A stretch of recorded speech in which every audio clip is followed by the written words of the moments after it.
Hello. So today we are going to go over not the most exciting game, but a pretty fun game if I remember correctly. This is going to be a game where I just take a bunch of spats. I just take Dragonlord Sage and I play towards like the Dragonlord Sage line. I've kind of been flickering around with LP. I feel like in a lot of spots I'm trying to like play certain lines that I want to do tutorials on with YouTube. I think that's impacting my LP a little bit. So I might have to do like, I'm trying to like get, like a good Sage Silas game, for example, and like a good like some other more niche lines. And I'm just trolling a little bit. But I'm kind of like somewhere between Jime and 2 right now. I think, I go 8th, I go 6th, then I go 1st, then I go 2nd, then I go 8th. So, a lot of it's just figuring out the patch, because I think all the time off really messed me up a little bit in terms of like my my board analysis ability and just general decision making sometimes. But we'll go over that in this game. I think this game, I don't even think it was like that big of a high roll kind of game, but we do end up pretty good placement as well. So I think this is coming right off of the Janna game that I had played, so I have Dragonlords on my mind as well.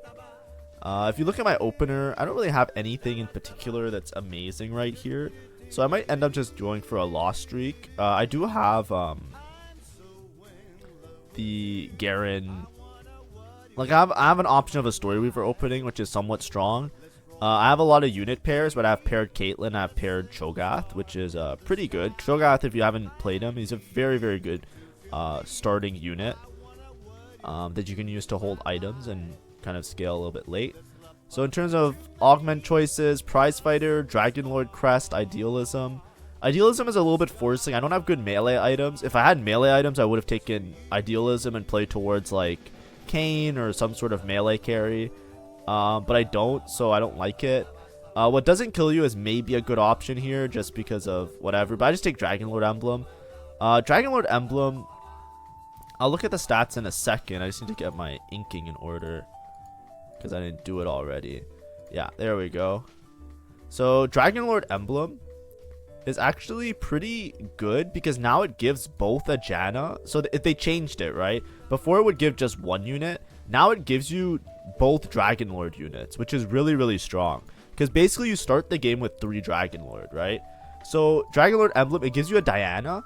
So this Diana is very tanky early game because she's a 3 cost, right? Even against like 1 cost front lines, she does extremely well. So if you have a tank item to slam on her, it's very strong. And then she also gives Janna, and Janna is also a very strong unit. Like even a Janna 1, if you have a couple items on her, she can actually go really infinite. As you can see, look at this this Diana. Diana is healing more than the Sivir is doing damage, and that was like a Sivir 2, right? So I actually really like Dragonlord Emblem early. I feel like it's not necessarily the strongest, so you're not going to win streak with it, but if you have a better board, like imagine if I had like a Garen 2 already, like if I actually had like a playable board, it's definitely like a strong option to take. I usually don't like taking emblems early as well, because I find that they're a little bit forcing, right? They kind of force your hand on what comp to play.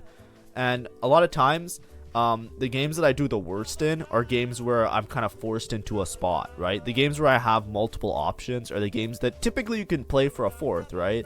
Like if your plan A doesn't go well, then okay, now I have plan B and plan C. But if I'm playing towards Dragonlords, maybe there's a plan B and a plan C. The thing with Dragonlord is that it's very flexible, right?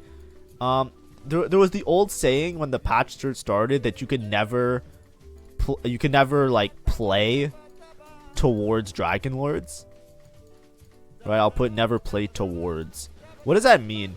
Dragonlord is a very high capping comp, right? Because the attack speed and the stun and all of that, it doesn't matter that much early game and mid game. Like it helps a little bit obviously in stage 2 when everybody's really weak. This guy's so fucking strong, by the way, which sucks. He also is holding Jannas, which means I don't have the Janna reroll out, so now I have to play towards like a fast 9. What I was gonna say is like Dragonlords, usually you want to go 9, right? Because like a lot of the high cap is playing like Wukong, right? And Rakan and Irelia, right? Like all of these units, like you're basically like playing to like the highest cap board when you play like all legendary units is typically like the Dragonlord legendary board, right? But it's just, you can't play towards it early game because you can't say like, oh, I'll just, you know, I can't say like at 2-4, oh, I'm just gonna go 9 and play towards Dragonlords, and that's like the risk of it. So it's like a very flexible emblem. You can play with a lot of boards. You can fit in Dragonlord. It buffs your whole team. It's great. But you can't like play the max cap version of it very easily, which is very like, you know, that's the risk factor involved, right? If you look at the stats, let's go to stats now. Before we go to stats, let's also just pull up the thank you for all the support. If you haven't subscribed, make sure to subscribe. We're gonna have an RP giveaway at 500 subs. We just finished our previous giveaway, so make sure to subscribe if you want to be entered in that, and follow the instructions when we get close to our goal. Thank you.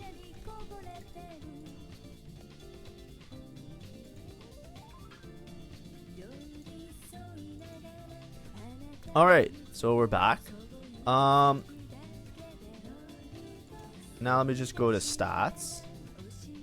We'll see what item I take off carousel. Actually, I don't think it matters that much. Okay, so in terms of stats, like Dragonlord emblem isn't the best, but it's also not the worst, right? Like if you look at this, a Dragonlord crest averages around the same as mulched, right? So take it in the right spot. But it's also way more flexible. That's what I'm trying to. That's what I'm trying to explain a little bit, right? If you look at like some of these more forcing augments, like extended duel, mulched, right? It's in that ballpark. Ethereal blades, right? Well, this is Ethereal blades plus faded crest, right? Like some of these more forcing augments, it's kind of like in that ballpark, but it's definitely the most flexible, right? Because with a Dragonlord crest, right? Like let's open it up. And let's put the relative deltas, right? It's showing like a Yone, it's showing with Zoe. You can play it with like generic story weavers, right? So you can play towards Irelia, Galio. You can play like the Zyra Riven. Obviously Wukong works really well. You can play it with like Invoker, like a Loon, Duelist Tristana, right? Like there's a lot of different comps you can play, right? Like if I happen across a bunch of Tristanas, I can just go Duelist, right? If I happen across Morgana, I can go like Sage Silas, right? With Morgana and like other Sage units. I can go Janna reroll, right? I can go Duelist with like Lee Sin and other things, right? There's a lot of max cap opportunities, right? Like, you know, Heavenly, here it shows like Heavenly, Duelist, right? Umbral it works really nicely with, right? Because it just synergizes really nicely. You can play like the Janna and the Lee Sin, and you have Duelist and Umbral, right? What I'm trying to say is that like out of most of these augments, even though it's like an emblem augment that kind of indicates you something to play, you can also play with Kaisa, because you can play Kaisa Xayah, and you can play like the Dragonlord variation where your front line you have like one extra Dragonlord in there, and you cap it on level 9 and it synergizes with the Xayah that's also Dragonlord. Right, but what I'm saying is, out of a lot of these forcing augments, besides like the really, really broken ones, it's actually pretty good, right? Now, I think there was some, like, I think some of my other options were like around the same in terms of placement, but that's like the main idea that I wanted to kind of share. Which is what I was thinking of anyways. I was like, you know what? Dragonlord emblem, I can play like multiple different things, right? Now, I did lose some fights here.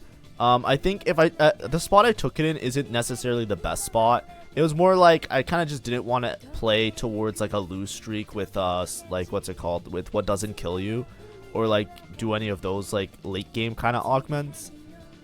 So I just took Dragonlord emblem because in my head I was like, you know, it gives me 3 Dragonlord off rip because it gives me the Diana.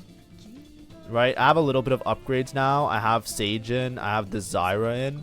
Right, if I had this board, this is what I mean. If you have like a Zyra already, then like, and you take the augment here, then you're probably gonna win streak, because this with Sage, extra AP on the back line, extra Omnivamp on the front line, this is like a very stable early game board, right? And you just have the extra Dragonlord, right? Because the crest isn't the main selling point. The way you have to look at it is whenever you take these emblems, right? You have to look at your board, but then you also have to look at what units it gives you, right? That's like a main idea that sometimes people miss, right? Because you're just thinking about like the boards and the unit. You're not thinking about like what it gives you. Dragonlord gives you a Diana. Like, it gives you a 3-cost unit that is a really good frontline unit, and it gives you a Janna, which is a backline unit that's a really good backline unit, right? So it gives you a lot of resources. Here, I was holding on to items. I didn't make Spark early game because usually you want to put Shiv if you're playing towards Janna. I also don't know if I'm going to play AP because I can still play like Kaisa from a setup like this, right? So I didn't slam items until 3-1 because I was just I didn't slam Spark until 3-1 because I was waiting to see if I was going to get some sauce, basically, right? Am I going to get like a bunch of bows and swords? Well, then I might just end up pivoting and playing Kaisa or something along those lines, right? If I get a bunch of AP items, it's like, okay, it's probably going to be a Sage Morgana or a Janna reroll game, right? There is the Invoker player somewhere in the lobby. I think it's either this guy or this guy. I don't know which one, I forget. But he is holding a bunch of Jannas, so the chances of me playing Janna reroll are very slim here, right? Just because, like, you know, I already have 2 Jannas. You know, I could natural a couple more, but I don't want to roll for it, right? Because what's the point of rolling for it? I always like Harm Assist. I don't think it's that good in stats, but sometimes I roll it if I think that some other things are better. Portable Forge is also pretty good here, just because being up items when you already have Dragonlord is pretty strong. Yeah, and then oh yeah, this is what happens. So I was leaning towards Harm Assist, so I rolled the other one. I see Sage Crown, so I think I'm just gonna take Sage Crown. I get Crash Test, which I don't need. So once again, the reason that I took it is because it upgrades my Zyra, so it gives me a Zyra 2 instantly, and it gives me another Diana. I don't like this playstyle. I feel like Emblem augments, unless you reach like a really high level, like unless you hit everything, it's very unlikely that they're as strong as a combat augment, right? Because like what does one extra Sage gives me? One extra Sage gives me a little bit of extra Omnivam and a little bit of backline AP, right? It's not like a huge cap, right? Like even Dragonlord, if you look at it, like 3 Dragonlord versus 2 Dragonlord, what does it really give me? It doesn't give me that much, right? There's a big jump from 3 to 4. There isn't that big of a jump. There's just the stun, which in some matchups matters a lot. Some matchups it doesn't. And then from 4 to 5, there's a huge jump, right? So Dragonlord is kind of like 1, 2, 3, stun if you need it, but you know, it's obviously better than like 1, but not that much different than 2. And then the only one that's really fucking broken with Dragonlord is 5 Dragonlord. And it's the same with Sage. It's like 1 Sage, it's alright. 2 Sage, better than 1, but not that much better. 3, it's like way better than 1, but it's not like that much better, right? And that's like the problem with the emblems, right? There's some emblems that are really important. Like if you get a Dryad emblem, right? The jump from playing 4 Dryad, you know, you get to 6 Dryad because that's just how that, like, there's no, like, you don't need double emblem to max out that trait. It's like, okay, that's a huge jump because 6 Dryad, the scaling is like 30% more. Everybody's getting, your whole board's pretty much getting 30% more HP. That's kind of nuts. With these ones, it's like it doesn't help that much, right? Like, you know, the Omnivamp that I get from the Sage emblem, is it not better just to take Harm Assist? That it probably gives me more value anyways because of the bonus damage. That's what I mean. So by taking these emblem augments, what you're saying is that I need to hit like a high level and get those really quality units that you use those benefits, right? I need to get to either like 5 Sage, 5 Dragonlord, right? Or sorry, 6 Sage, 5 Dragonlord. We need to get to some like giga capped board, which means that we gotta make it, or sorry, 5 and 5. Yeah, my bad, I was right the first time. Right, we have to get to some giga cap board. Like I need a Wukong, I need a Rakan, I need all this other shit. And that's why it's a really risky game that I played.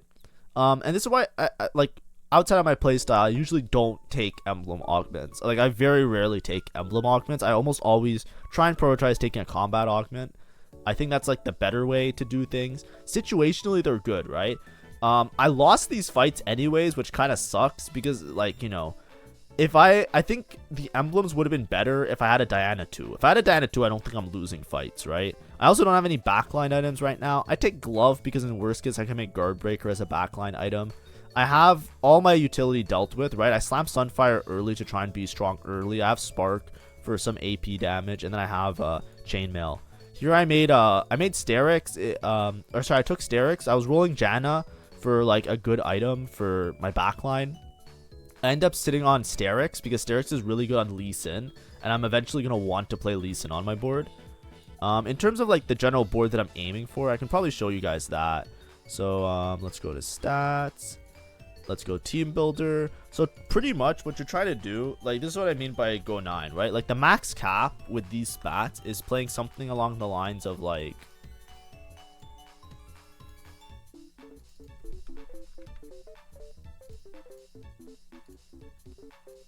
something along the lines of this. Who am I missing? Oh, I need a Zyra. And then 1, 2, 3, 4, 5, 6, 7, 8. And where's Riven? Riven, hello. Okay, something like this, right? You play like all of these units. You have like 4 Dragonlord, 3 Sage, and then you have the emblem, so it's 5 Dragonlord. And it's like really busted. And sometimes you drop like 1 or 2 units, right? Obviously, like you probably won't be playing you could probably drop Storyweaver, or you drop like the Galio, you play something else, right? But it's something along the lines of this style of board. But you have many different synergies, right? Because you can easily fit in like a Morgana Silas somewhere, right? You can swap out the units. But the main thing is that you're usually playing like these high Sage and high Dragonlord values, but you have a lot of really expensive units, right? Like if I sort out all the expensive units, you're basically playing like all these expensive units. They use the stats really well, which is why it's a very high cap board, right? And you're basically stacking the board so that everybody's a carry, right? In this board, Wukong's gonna do a shit ton of damage. Rakan's gonna do a shit ton of damage. Silas as well, Morgana as well, because you're giving so much AP and Omnivamp that like your whole front line's like a demon with Sage, and then the Dragonlord giving everybody so much attack speed and giving like the percentage health debuffs. It makes your board like, it makes it so that like everybody's the carry, right? That's like the idea a lot of the time early in the set with Dragonlord Sage. Is you play this comp to make like everybody a carry, right? But the thing is, if your units are shit, like if I'm playing this Garen on my board and I have a Jax on my board, it's like, yeah, nobody's carrying shit, right? Anyways, I hit these items. We'll figure out what items I make. It's probably like Gunblade Guardbreaker or something. I'm gonna have to roll pretty deep on 8. I'm not that poor. I'm pretty rich actually. It's 4-1. I'm 60 gold, right? And I'm holding this Ash just in case, because like, you know, it's a 4-cost unit. It doesn't cost me anything to hold it. I'm still Diana 1, which sucks. So I definitely have to roll on 8. Hit Diana 2. And play some sort of variation around my Dragonlords, right? You can play this very similar to like the Janna reroll line. I posted a video about it yesterday that I went more into depth about it. I don't really want to give you like, this is the best comp to play with these emblems, because the thing is like, whenever you're taking things like Dragonlord and Sage, it's giving like they're all team buffs, right? They're all team buffs. So basically whatever you hit is going to be your carry, right? If I roll down and I hit Kayn 2, guess what? I'm playing Kayn. If I hit like a Wukong, I'm playing Wukong, right? It's like whoever you hit, usually a melee carry, you want one melee carry in this comp just because like the Omnivamp is really, really strong. Or you want like a really strong AP carry in the backline, something like a Morgana where you give her a bunch of AP and she just shreds a backline randomly. But that's like the main idea, right? So I roll a little bit. I find an Annie. Annie slots in really well into this comp because the same like the Dragonlord, what's it called? The same like the Dragonlord Janna reroll. I find an Irelia, which is fucking insane. I find a Galio. I should definitely play this Galio. Definitely over this guy. Riven gives the thing. Right, we have the Ultras buff because of this. I find a Wukong. So, remember when I was talking about that max cap board that you want to hit? Well, guess what?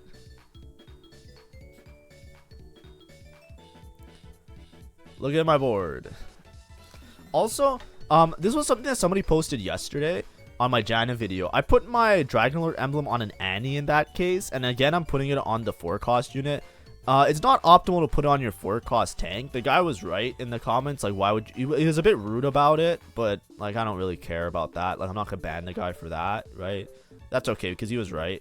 I usually just put the emblems on like whatever. Like, I have a Riven 1 and a Galio 1. Like, the highest cap is that these are better on Riven. I'm probably gonna drop Galio at one point because the Storyweaver doesn't matter that much to me. because like it's just a little bit of AP, right? This Kale doesn't do that much. I'm not gonna play Vertical Story Weaver in this setup. I'm probably gonna play towards like, you know, putting in a Rakan and somebody and maybe a Silas, right? If I can, I should definitely hold the Silas. Yeah. See, like I'm holding Silas and Morgana, right?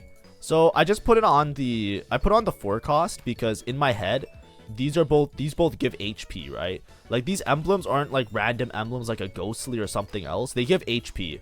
So it makes my front line more tanky. This Riven is definitely less tanky than the Galio, so I'm trying to make the Galio live longer, right? Yesterday I put the Dragonlord emblem on the Annie. It's the same reason. Annie scales off HP.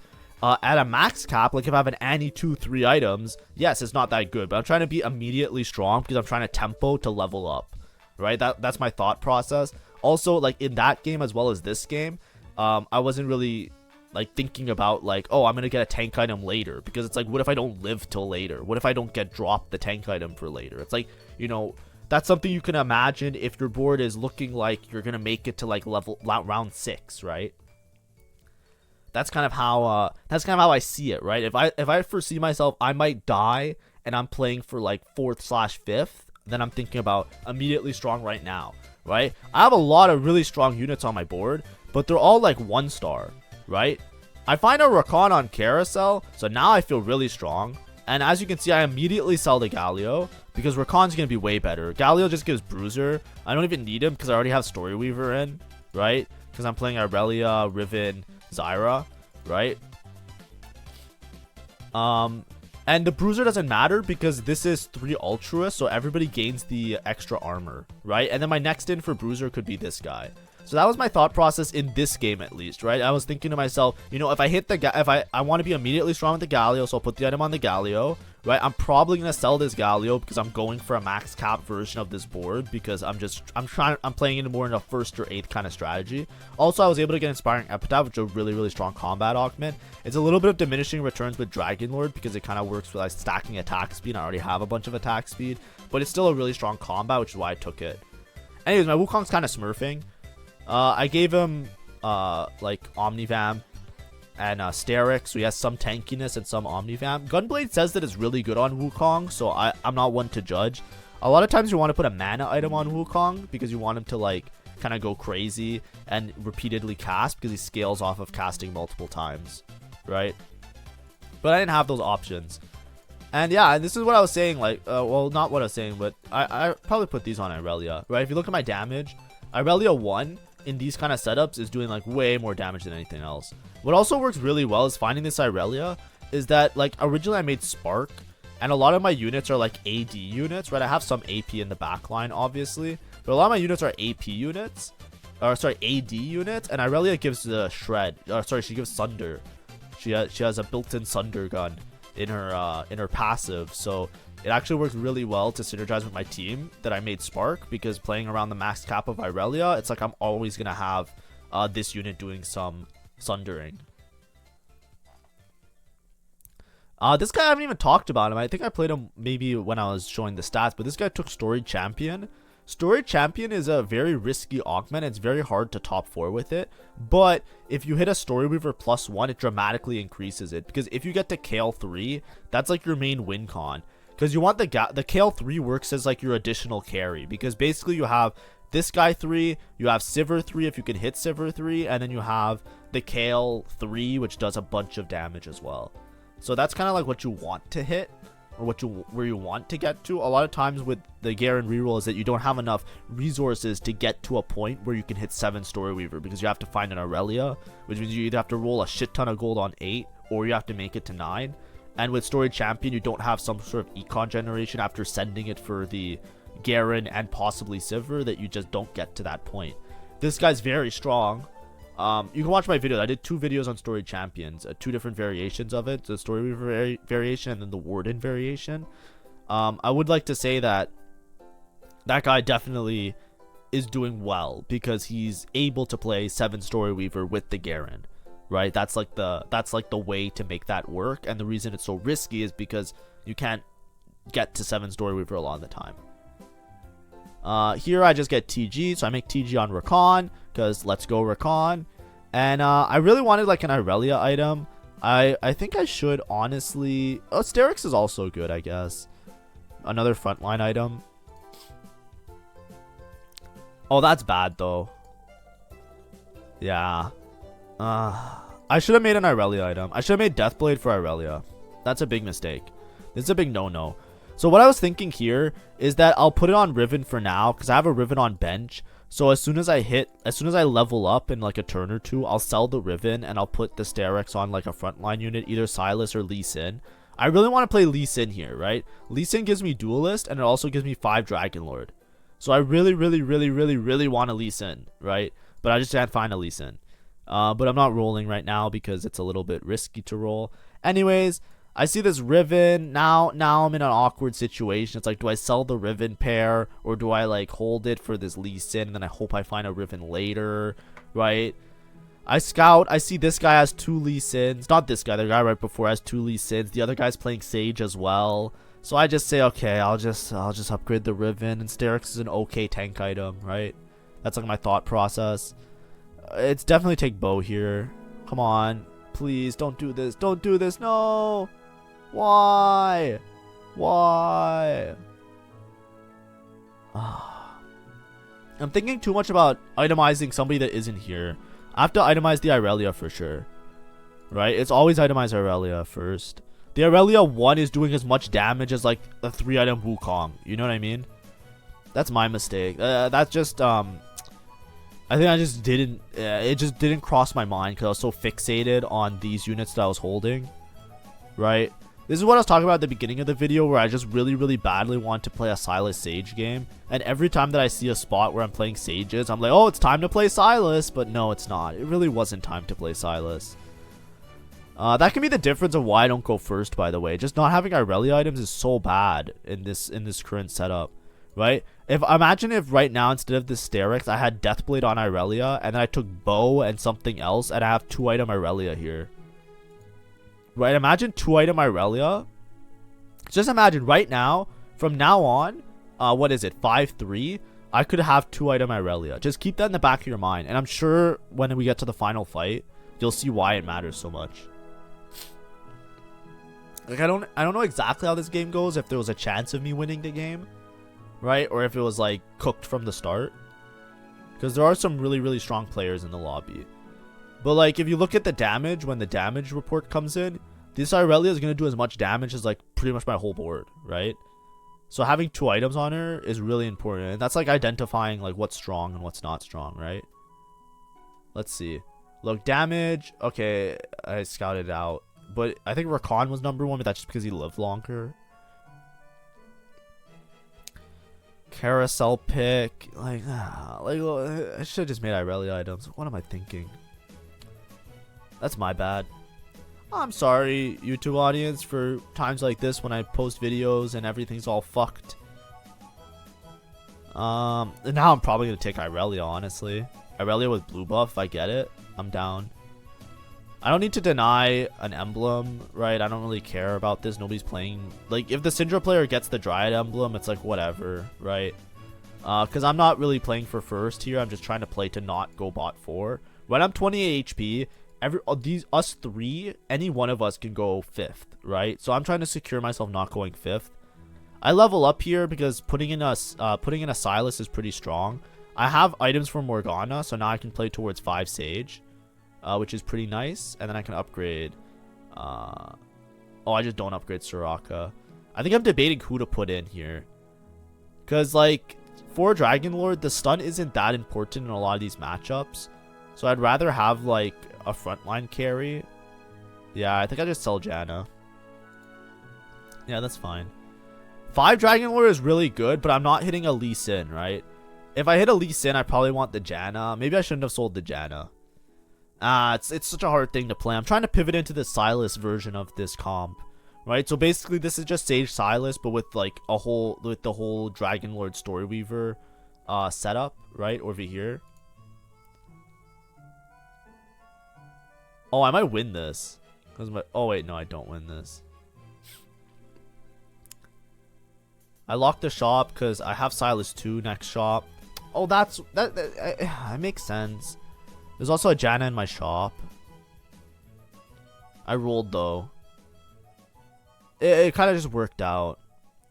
So I'm 5 Sage, Silas, 2 items. Like, this is what I was thinking of when I was getting the items, right? But what would you prefer? This Silas having items or this Irelia 2 having items, right? Because now I hit Irelia 2, right? I put back in the Janna. Yeah, because it's like... The Morgana is good to get 5 Sage, but 5 Sage isn't that big of a jump. The 4 Dragonlord, at least I get the stun, which might matter in some of these fights. Like this fight, you know, with melee carries, it matters a little bit. We'll see the damage report at the end. I'm pretty sure this Irelia 2 is going to do as much damage as like half my board. Right? I think Irelia 2 is either going to be number 1 damage or number 2 damage with 0 items. Oh, maybe not because now the Silas is on my Irelia. Yeah, this guy's really strong. But Diana's kind of tanking and doing her shit. That's why Diana's so good. I said Diana did the most damage. I want to look at the damage report again real fast. Can I like pause it? I'm going to pause the video on the damage. I just want to see how much damage Irelia is doing just so I can prove how wrong I was. Right, and this is important. I'm identifying my own mistakes because I want you guys not to make the same mistake. Yeah, like look at Irelia. She did 2.4. It's not as much as I thought. Rakan's doing way more and this guy's doing way more.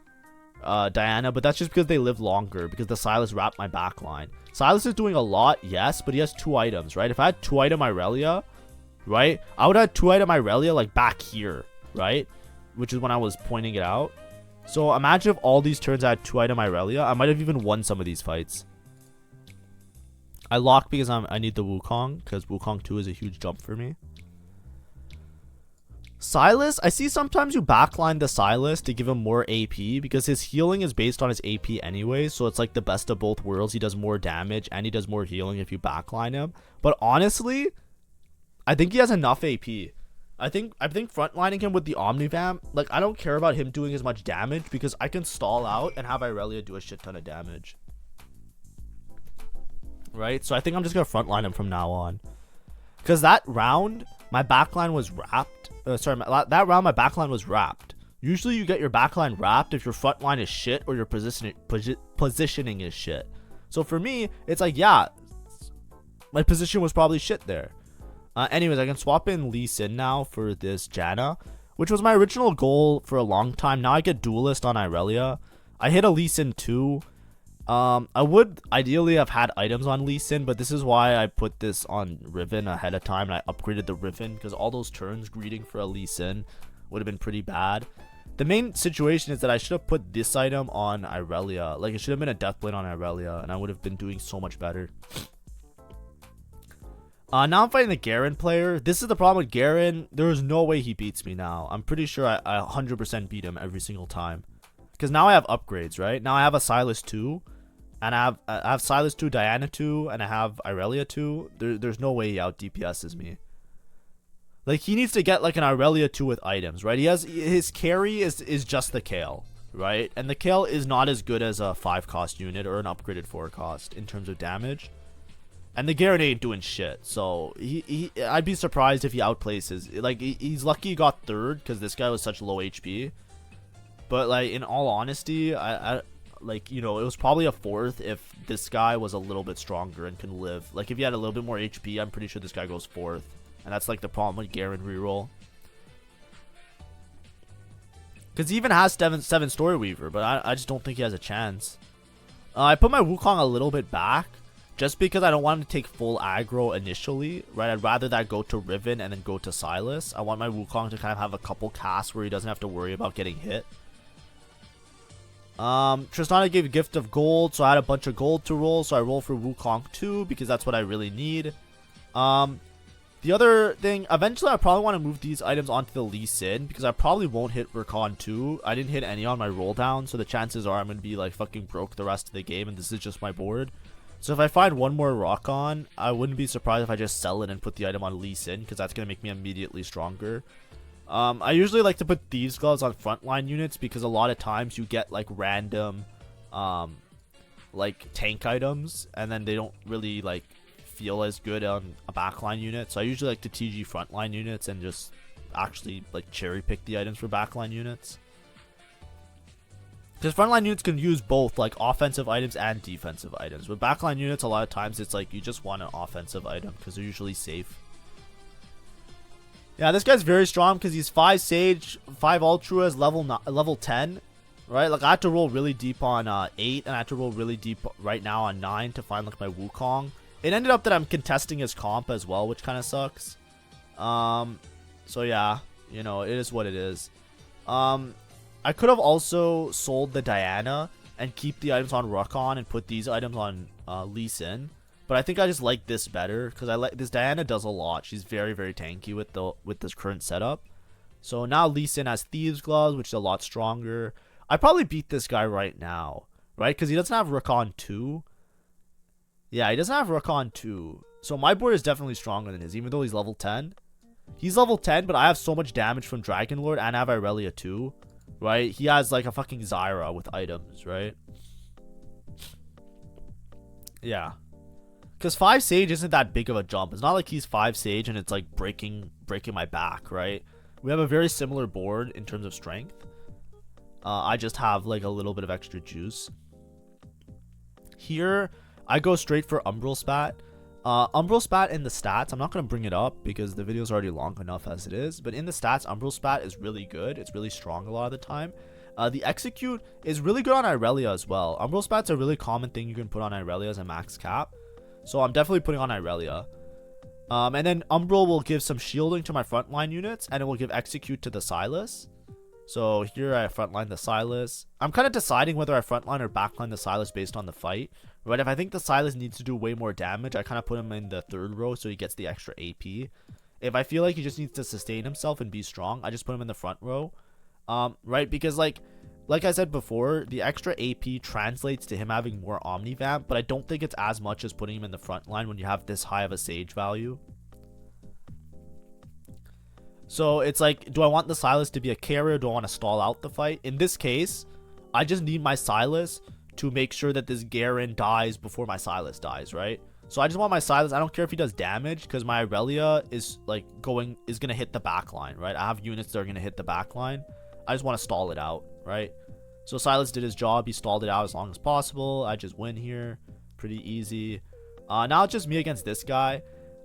This guy is way stronger now. I think he has Rukon 2. So there's a chance that he beats me. It's very hit or miss. I might beat him, but I think he beats me. Rukon 2 is a huge jump. It's just one extra frontline unit that makes it really hard for me to tear through.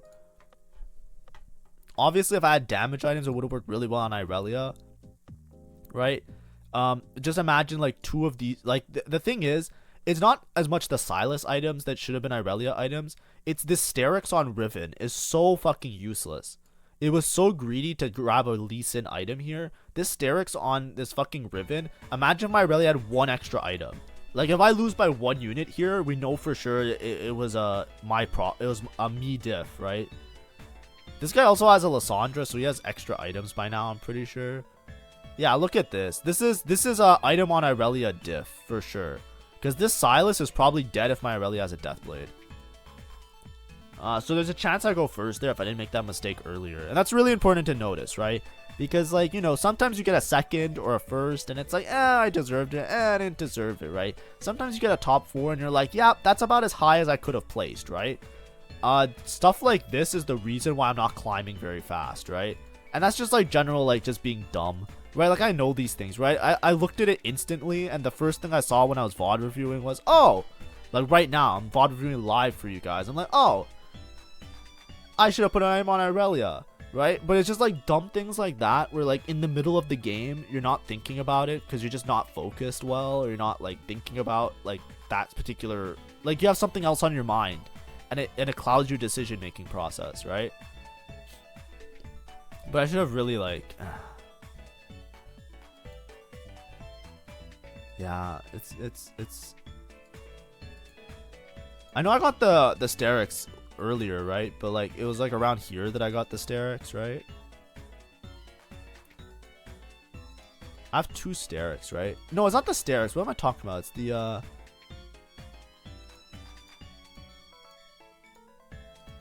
I'm I'm so confused. I'm kind of lost by plot. Yeah, I grab a second Sterix. Yeah. It was here. Yeah, I make a second Sterix instead of making a thing.